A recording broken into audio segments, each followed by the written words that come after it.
Welcome back to the channel, everybody, and today it is yet another video in my 2023 NFL Deep Dive series where I take every single NFL team, rank them from worst to first, based upon my own unique player grading, coach rankings, record predictions, and today it is the number 31 team, the Washington Commanders, I think. And by that, I mean, am I violating some type of trademark law right now by calling them the Washington Commanders? I don't know whoever the new owners are of the team. Can you just make up your minds about what you're trademarking as your team's nickname? Are you even playing in Washington, D.C. anymore? What is happening? But like I said, everything here is as of the time of recording, so that's why they're still the Washington Commanders in case they aren't anymore, and as to why the roster is the way that it is. So, if in a month, a certain person gets traded or added to the roster, don't get mad at me in the comment section. I do not own a time machine, and the time of the recording is in the description of the video, so just be mindful of that. There's been a couple of videos in the past where people have gotten mad at me, particularly in mock drafts, where it's like, that's not the draft order. Meanwhile, it was like week 13 that I made the video. So, the Washington Commanders, in general, are an interesting case study currently because their roster isn't necessarily that bad, but they could end up falling victim to the schedule and particularly victim to the fact that it seems that they punted their quarterback position this year by putting it all behind a 5th-round draft pick, and we'll get to that shortly, but their defense is looking quite interesting and quite good. There's some good depth on the defense at all levels, maybe except the linebacker position, and we'll get to that as well. But we'll start this the way that we start every single deep dive series video with the coaching staff, which is another very interesting case study. So this Washington coaching staff for me ranks number 26 in the NFL, and there's some very familiar faces. We'll start with the man in the middle, Ron Rivera, one of the more experienced head coaches in the NFL, one of the better defensive minds in the NFL, but has really struggled over the last couple of years to get a team back to that Super Bowl caliber they did in Carolina in 2015. Yes, there has been some question marks at the quarterback position really ever since that season. You know, Cam Newton was never the same.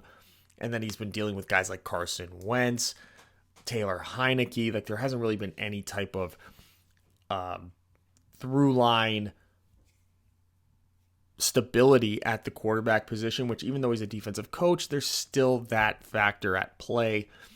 His right-hand man is Jack Del Rio, one of the better defensive coaches again in the NFL, which you'll see reflected in the quality of the defensive players that they have.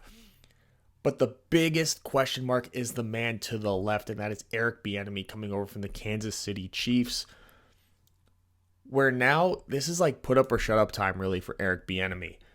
He is now being put in a position to prove that his successes in Kansas City were because of him and his abilities, and not because he had Andy Reid, arguably one of the best coaches in NFL history, Patrick Mahomes, arguably the best quarterback currently in the league, Travis Kelce, arguably the best tight end perhaps of all time.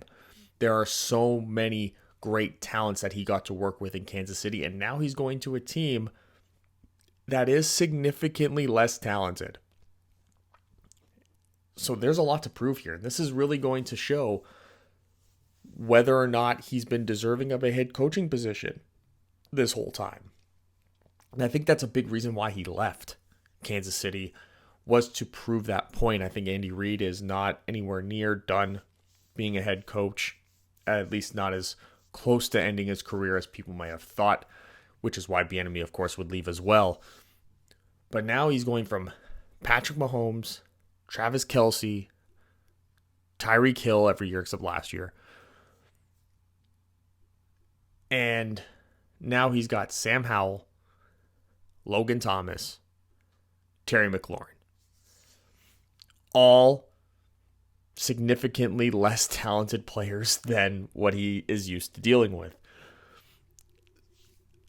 I personally have always thought Eric Bieniemy was slightly overrated. Why? because he's had all that talent around him. It's really, really difficult to have that type of head coaching stability, that type of head coaching experience, and those talented players and not have success as an offense as long as you are mildly competent at being an offensive coordinator, especially an offensive coordinator that, let's be honest, is probably being led by the hand by one of the greatest head coaches of all time. It's kind of like what you see with a lot of the defensive minds that come out of New England. They've been led, by Bill Belichick, so it's really difficult for them not to have a lot of success and not have a lot of perceived success. And of course, Bill Belichick's going to put in a good word for them. Of course, he's going to speak highly of them when it comes to those head coaching interviews. And I think people might have figured out Eric Bieniemy getting all these head coaching interviews and not wowing people with his vision, with his strategies. And maybe it led people to believe, oh, his success is because of the people surrounding him, not because of him. And this is his 1 year to prove it. The offense is 100% his. It's a defensive-minded head coach who's not going to be putting in a whole lot of input on how that offense is run. And the talent level is going to be a lot lesser. So how is he going to elevate these players? How is he going to be a play caller, play designer? How is he going to coordinate with his position coaches? It's going to be a wild ride with Washington this year on offense. And as you can see from their ranking, the 31st team in the league, I think that this offense is going to be the downfall of this team. And I'm open for Eric Bieniemy proving me wrong. But 26th overall coaching staff for Washington. And we're going to start off with exactly what it is that Eric Bieniemy has to work with. And here's the starting quarterback is Sam Howell. And I give him a grade of 65, which for a 5th-round pick, not a lot of playing experience, is quite high. His backup, Jacoby Brissett, I graded 67. I think as passers, Jacoby Brissett has definitely proved a lot more. I don't think Jacoby Brissett is going to wow anyone and blow anyone away with his arm talent or anything, but he is a guy who's very safe with the ball. I don't think he's going to make the tragic mistake that's going to cost you a game. I just don't think he has the ability to win you a game. And I think it's quite smart to make Sam Howell the starting quarterback because there was a period of time where he was projected to be the number 1 pick in the draft. And then that quarterback class in general just kind of fell off a cliff. And you can maybe blame it on poor offensive line play at the University of North Carolina in his final year there. I think that there's a lot of validity to that argument. But also, he did fall to the 5th round, which means his workouts weren't that great either. And the workouts have nothing to do with the offensive line. It has to do with his ability to communicate what he's seeing the defense do, how he can make adjustments on the fly, and he clearly didn't wow a lot of NFL teams during the draft process. Clearly, he may have wowed the Washington coaching staff of Ron Rivera, Jack Del Rio, etc., the ownership group, the GM group. Well, the new ownership group is not quite the same, but you know what I mean. And for them to come out ahead of time in the season before they even brought in Bieniemy is to be like, Sam Howell's going to be our quarterback this year. And Eric Bieniemy being brought in to specifically turn Sam Howell into a top 20, top 15 quarterback almost immediately is the expectations. It's going to be a big uphill battle. And he is one of the lowest ranking starting quarterbacks in the NFL that I graded out this year. And it has a lot to do with those question marks and just having no real idea of what he brings at the pro level. The one thing that Washington does have is they have a good little group of receiving backs, specifically Antonio Gibson, who was a wide receiver / running back when he got drafted, settled in at the running back position. He's a pretty good receiving back in the NFL. He's a good 3rd down back.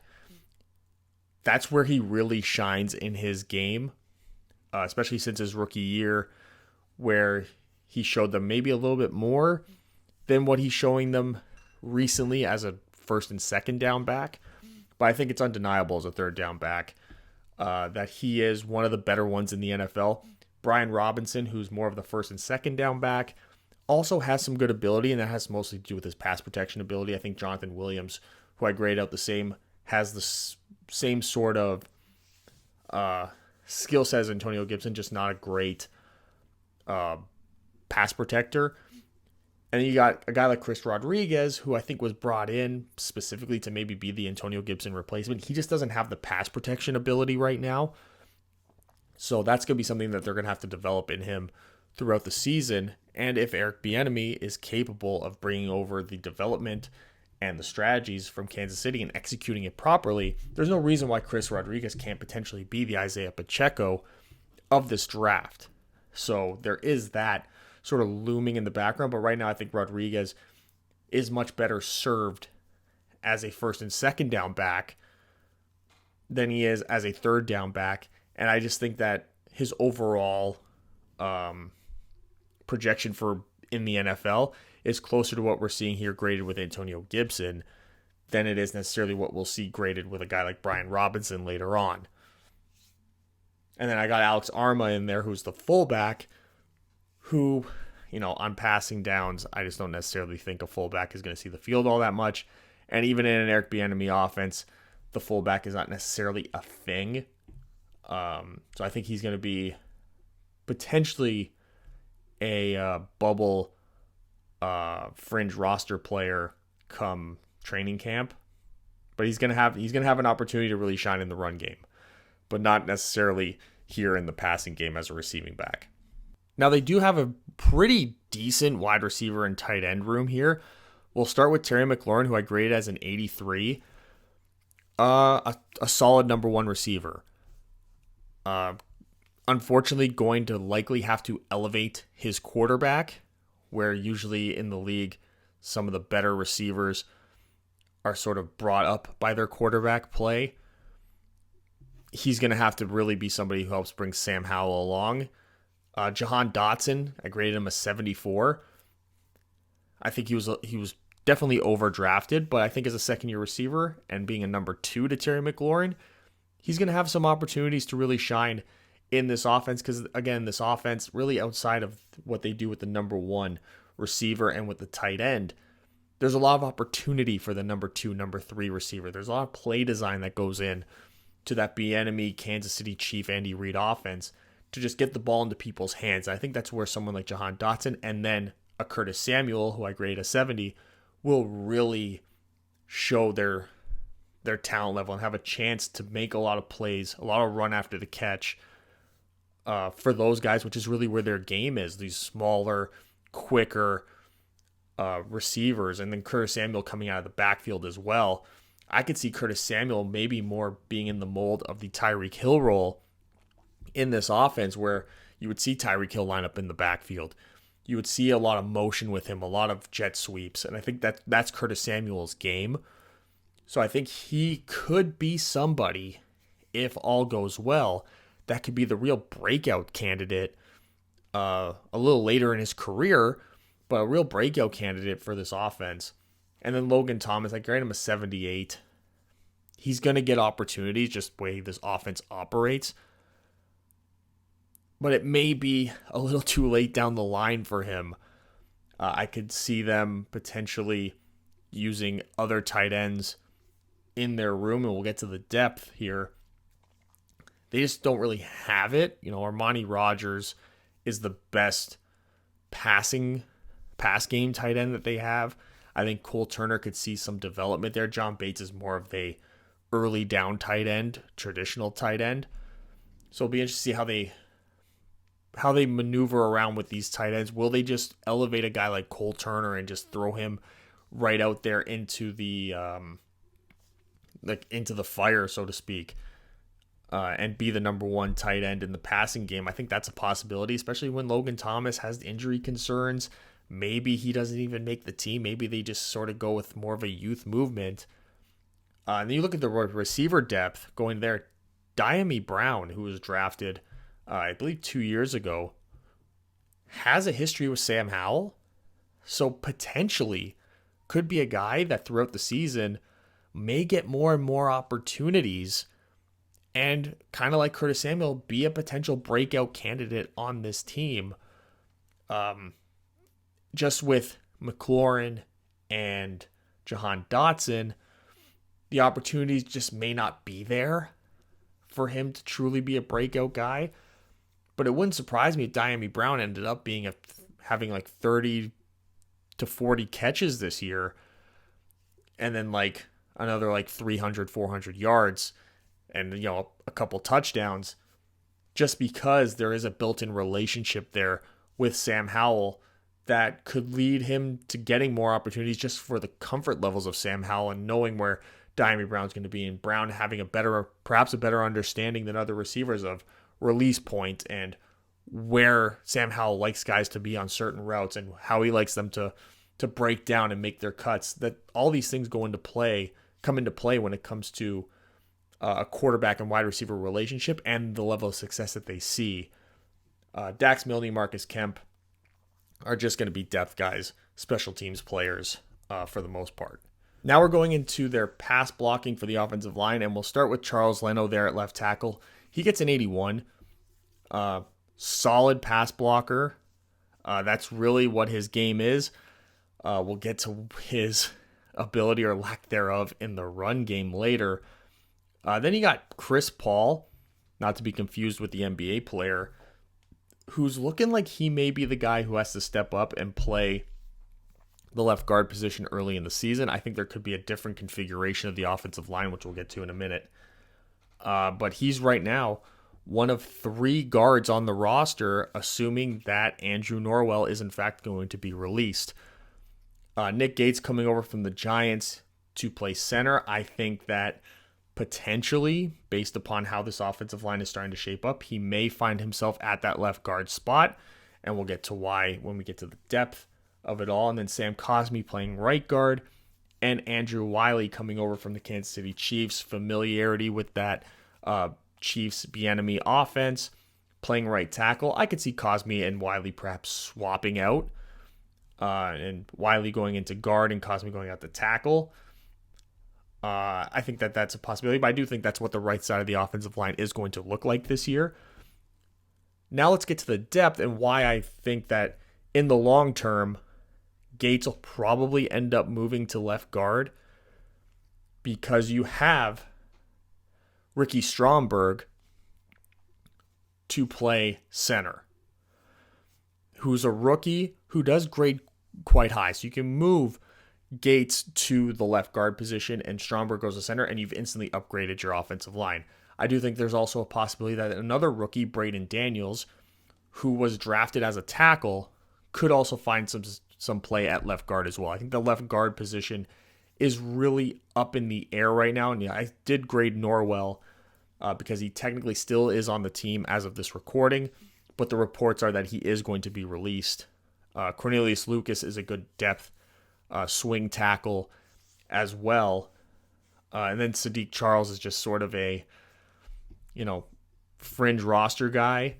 But with Norwell, the one being cut, then the likelihood of them keeping 9 offensive linemen would open up Charles to make the roster. If they end up keeping 8, because Daniels does have some tackle and guard capabilities, they got a lot of versatile offensive linemen where they can sort of mix and match more freely. I think that does put Charles's roster spot in jeopardy. So if they're able to stay healthy throughout training camp, through the preseason on the offensive line, I think Charles does stand a chance to not make the roster. But they do have a lot of, especially here in the pass blocking aspect, a lot of guys are sort of grading out in very similar ways. So it really can be up in the air, that center and guard position, because you got 4 guys who are legitimately competing for those 2 spots.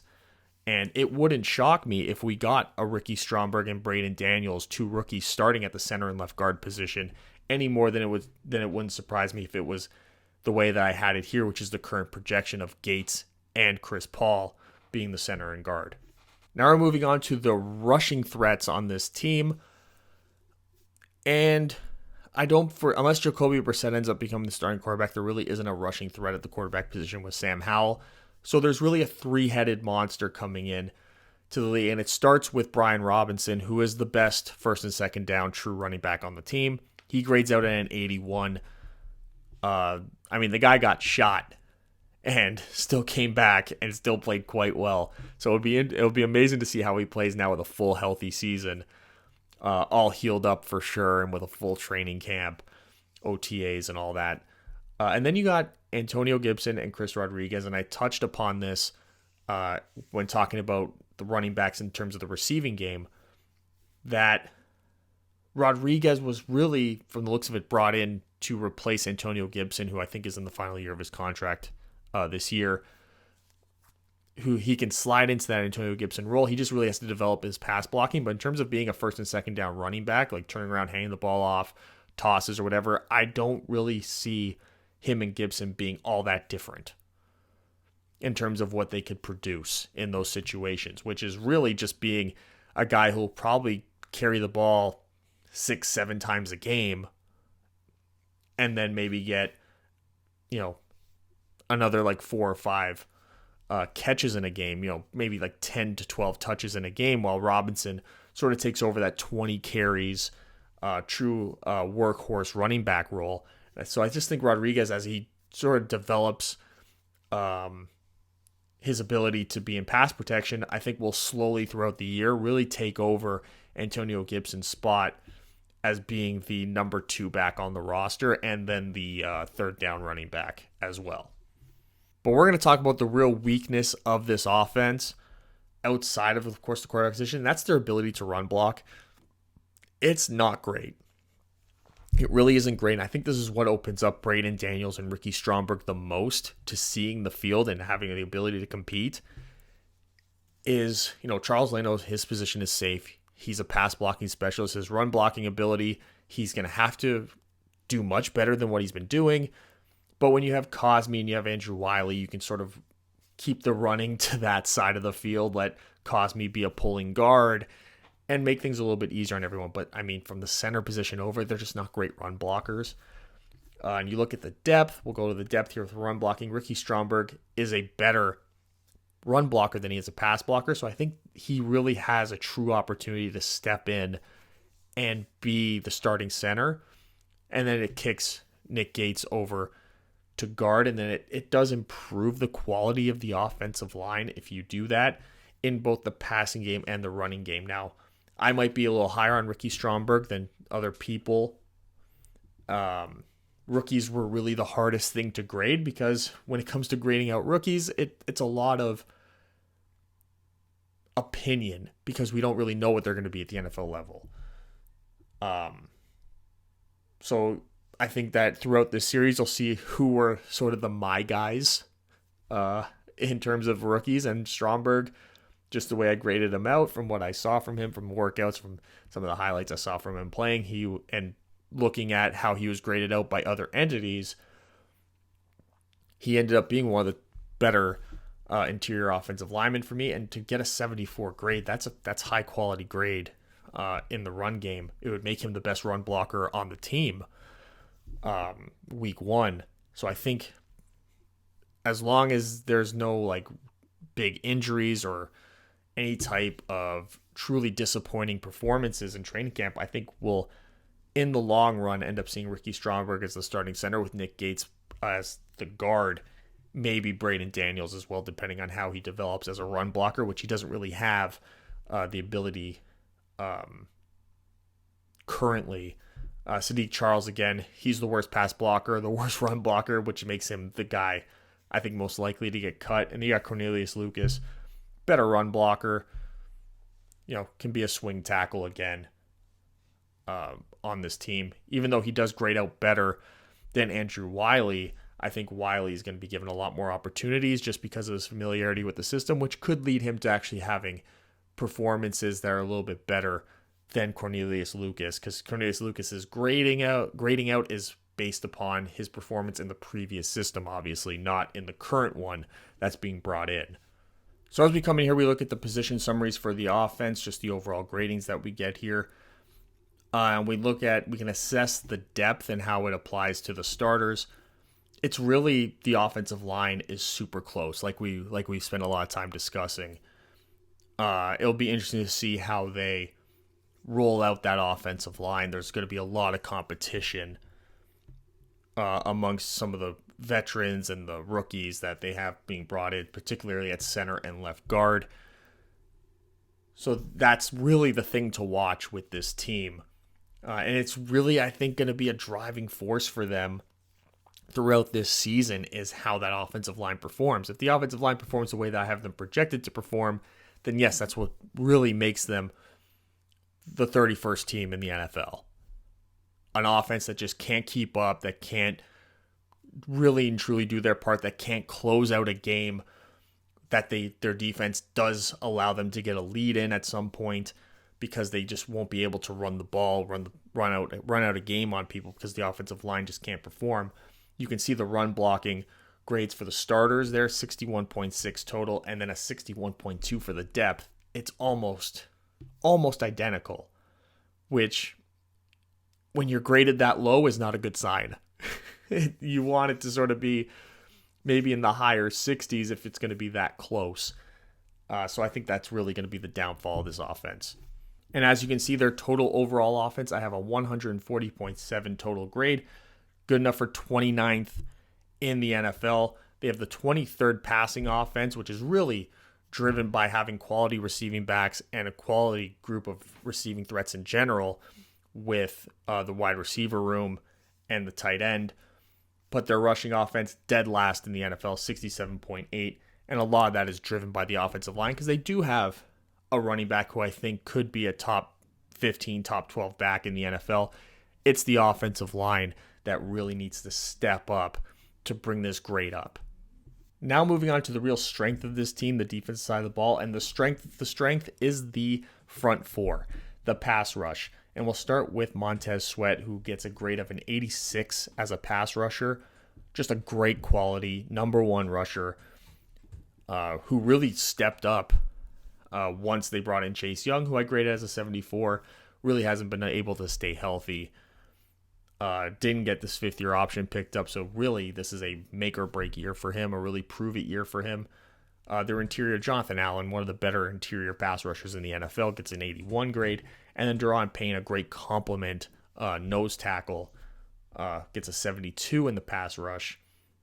When we go to their depth at the edge position, they drafted KJ Henry, who I grade out to be the exact same type of edge rusher that Chase Young has showed.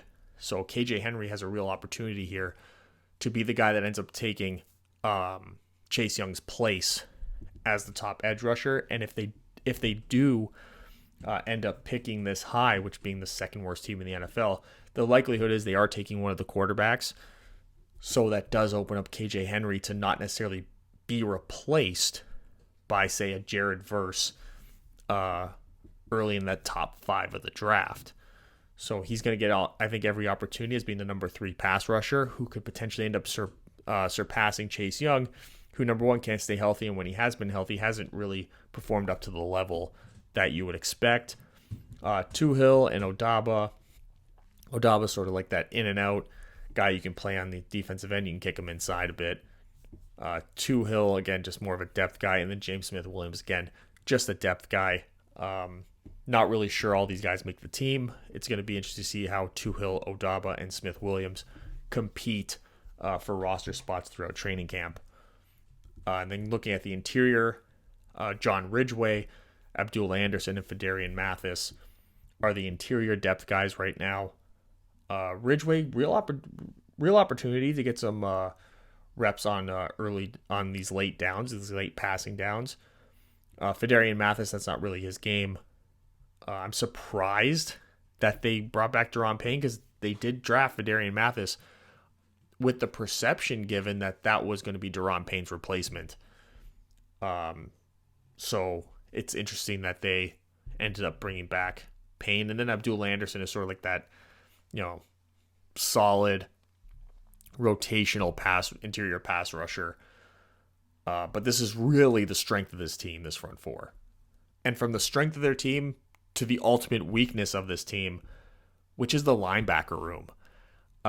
These are the 2 highest graded linebackers in pass coverage on passing downs, taking into account their ability to blitz and their ability to cover. And Jamin Davis is the best one, graded a 63. Cody Barton second with a 57. I'm surprised they didn't use some draft capital, some high draft capital, any draft capital at all, getting a quality linebacker that can come in and compete right away. The linebackers fell in this draft, which really opened them up to be able to do that, and they didn't do it. So, interesting decision making by the front office. I guess not really valuing the linebacker position. I guess they feel that they can mix and match the linebackers that they have, put them in positions to just not screw up enough, and relying a lot on the front four and on the back end to sort of cover for the inadequacies of this linebacking group. Because even when we get to the depth players, Kaliki Hudson, 56, David Mayo, 55, they're not great in the pass game. And I know the linebacker position is sort of the least valued position on the defense these days, but I still don't think you can be this bad, because it doesn't get much better, if better at all, when we get to their ability in the run game. But this is really, really the downfall of this defense, is what they got going up the middle there at the linebacker position. But another quality group here is their defensive backs in terms of pass coverage. And we'll start with Danny Johnson there, who I grade as an 80 in pass coverage. You got Kendall Fuller, 75, and then Benjamin St. Juste, the 75. You got Cameron Curl, who I grade as an 81 in pass coverage, and then Jeremy Reeves gets a 65. I think that Reeves will sort of be competing with other traditional corners for his spot on the field.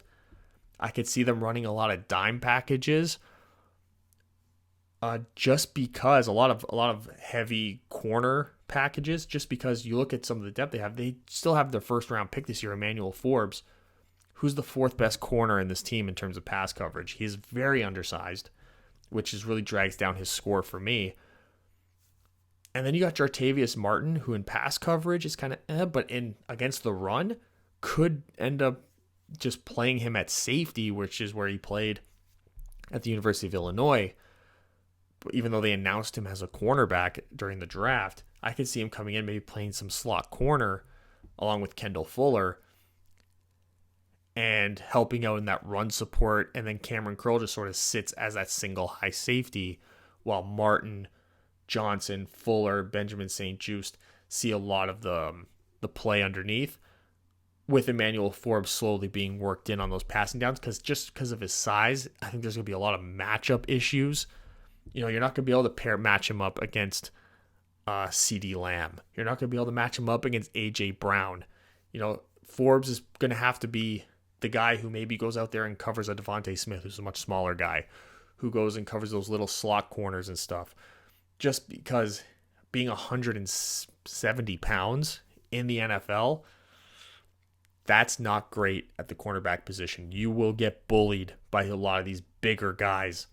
And I think that's going to be the inevitable reason why he may not see the field early in his rookie year, while he puts on size, while he gets used to this physicality. And I think that Jartavius Martin could be somebody who sneaks up ahead of him in terms of playing time, at least early on in their rookie season. Troy Apke, Derek Forrest, just depth defensive backs, and then Percy Butler. Not at all a good pass cover defensive back. Now going on to their front four against the run, and it's still a very quality team. I like Chase Young a little bit better against the run so far in his career than against the pass. Daron Payne sort of gets the same type of grade. Same with Jonathan Allen. They're equally as good against the run and the pass. Montez Sweat, he's not nearly as good against the run as he is against the pass, or at least he hasn't been most recently. But I think Chase Young being better than that and being more almost an equal to Montez Sweat against the run helps elevate the entire group to sort of the same level that you would get with them against the pass. So there's not going to be a lot of regression, and the productivity of that front four across all three downs, I think, is going to be still quite high. And it's really going to be the thing that keeps this team alive in games is their ability to play strong in those trenches. And then we look at some of the depth there. KJ Henry, still quite good against the run. Needs to develop a little bit more, but still a quality third defensive end that you can plug in as a rotational guy. Casey Toohill is another guy like that. Odaba, not really. And James Smith-Williams, not really. I think Odaba's ability against the pass as a pass rusher and his ability to play inside and out will be the inevitable thing that allows him to make the team over Smith-Williams, who I think is sort of the odd man out currently as it stands with this edge group. And then we look at the interior guys. Ridgeway, terrible against the run so far. And then Fedarian Mathis is sort of the same against the run as he is against the pass. And Abdullah Anderson, again, sort of that middle of the pack rotational interior guy that you can sort of throw in there every now and then. And you're not really all that concerned that he's going to get particularly burned and cost your team a big play. And we talked about it a little bit before. Here's the linebackers against the run. Jamin Davis, still the best linebacker on the roster. Khaliki Hudson sort of finds his way as the number 2 linebacker against the run with a grade of 64, but they're just not good. It's just not a good group at all for this team. Even at the depth, Cody Barton, David Mayo. It's going to be interesting to see who gets the number 2 linebacker reps. What will they value more? Do they see Khaliki Hudson as being closer as the better option as the number 2 linebacker over a guy like Cody Barton and David Mayo? I think Mayo is for sure the 4th linebacker on the roster, in my opinion. I think Cody Barton and Khaliki Hudson are going to be the ones competing for snaps on first, second, and third down. I still think that regardless, it's going to be a position they're going to be looking to fix come the offseason. I think that there was a lot of potential out there in the free agency class this year that they could have maybe invested, but they chose against it. So I think that will eventually be something that they look at as a misstep in their offseason strategy. And now we're coming out here looking at their run support, and they got really good run support from their secondary, I must say. It really does make up for the lack of talent at the linebacker position. You see there Jartavius Martin, already, in my opinion, the best run support defensive back they have, along with Cameron Curl. Danny Johnson, Kendall Fuller, they don't really lose a lot in terms of run support for me, which is why I think they're really the 2 that are solidified as the top 2 corners on the roster. And then you're going to have a guy like St. Juste, Jartavius Martin, Emmanuel Forbes, even their Jeremy Reeves, who's a little bit better against the run than he is against the pass. I think they're going to be sort of competing for these other DB spots on the field. And when you look at the depth, Forbes, he still grades out as a 70 against the run. I don't know how much his performances in college will translate into the NFL again because of the size issue. Benjamin St. Juste just isn't good against the run, which I think might cost him in the long term throughout the season when you have a guy like Emmanuel Forbes and Jartavius Martin out there. I still could see Martin taking that second safety spot because I think overall he is a better player than Jeremy Reeves. And then St. Juste sort of settles in as one of the outside corners with Kendall Fuller playing in the slot. And you can maybe kind of hide Benjamin St. Juste in the run game. I think that's a real possibility as well.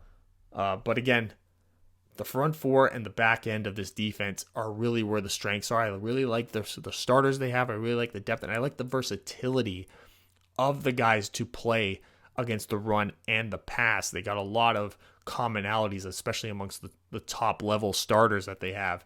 And even the depth guys sort of have these specialty abilities where there's a lot of balance in their depth. And as you can see, as we give the positional summaries, their depth is quite good. To have their edge depth 66 as a pass rush, to have their interior depth 68, their corner depth is 70. Like that is great in the passing game. And the passing game is really where the league is starting to go as well. But even in the run support, it's going to be tough for teams to close out games on them because they have this quality. The linebacker position is really the only spot where there's these red flags.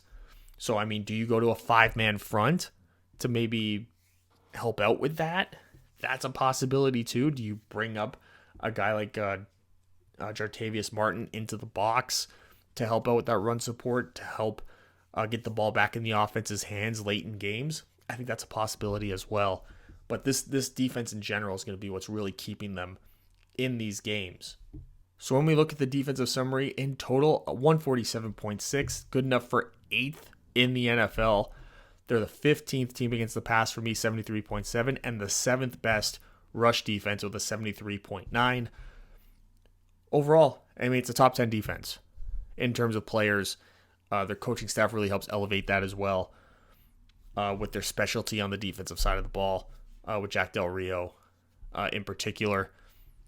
And this is going to be really what is going to decide a lot of games for them, I think. When this defense is performing, they're going to be in a lot of games. When they're not performing, I don't know that offense is going to be able to keep up and really bail out the defense when they're not necessarily completely on top of their game. So we are here looking at their record prediction, and I had them going 3-14. It's a tough schedule, man. They do get Arizona in week 1. So they're catching Arizona at a time where, who's their quarterback? Who is their running back? Who's their receiver? What's going on with the defense? I think that's a game they can steal early on, but then it's just Sean Payton's Broncos, Buffalo, Philly, Chicago, the Giants, the Eagles twice, Cowboys twice. They got the Jets, the 49ers, the Seahawks. I do have them stealing a game at home against the Miami Dolphins. I do think that at some point we will have that upset. Somebody's going to upset a good team. And one of these good teams is going to be looking ahead in a schedule and get caught. And I think that this is because of the play of the front four, in particular of Washington. I think they can catch a team like Miami who doesn't necessarily have the best offensive line. Same thing with the Rams the next week. The Rams not necessarily a team with a great offensive line, not even a good offensive line. So I think in terms of matchups and a lack of quality play at the receiver position, they really only have Cooper Kupp. So if they can just focus on taking Cooper Kupp out of the game, I think they can really be favored in a lot of one-on-one matchups across the rest of the receivers group. So I think that that's another game that they could really steal away from a team. And the Rams, I think in general are not that good anyway. We'll get to them a couple videos from now. But yeah, they beat the number 32 team in the league. That's the tiebreaker that keeps them from being dead last. And they steal 2 games against teams where I think they match up really well on the defensive side of the ball against that team's offense. Their strengths on defense really will have an opportunity to exploit the weaknesses of those teams on offense and potentially completely throw the strategies into disarray for these other teams. So an overall team summary here, they are 3-14. That's good enough for last in the division, the NFC East, 15th in the conference, second to last in the conference, and second to last in the NFL.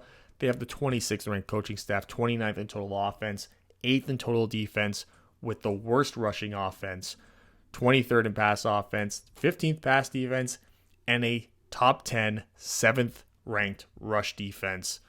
And there it is, the Washington Commanders, or whatever their name is now, my number 31 team in the NFL.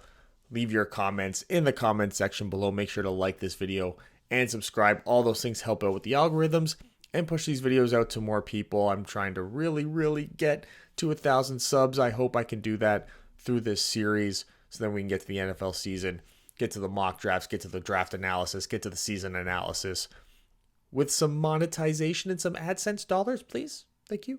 That would be great. Thanks for coming, and make sure to watch the other videos in the series, one on either side of my head. The most recent upload that I have is on one side, so you'll see exactly how far maybe behind you are in the series, and you can catch up by watching all the other videos. And thanks for coming, and I will talk to you guys next time.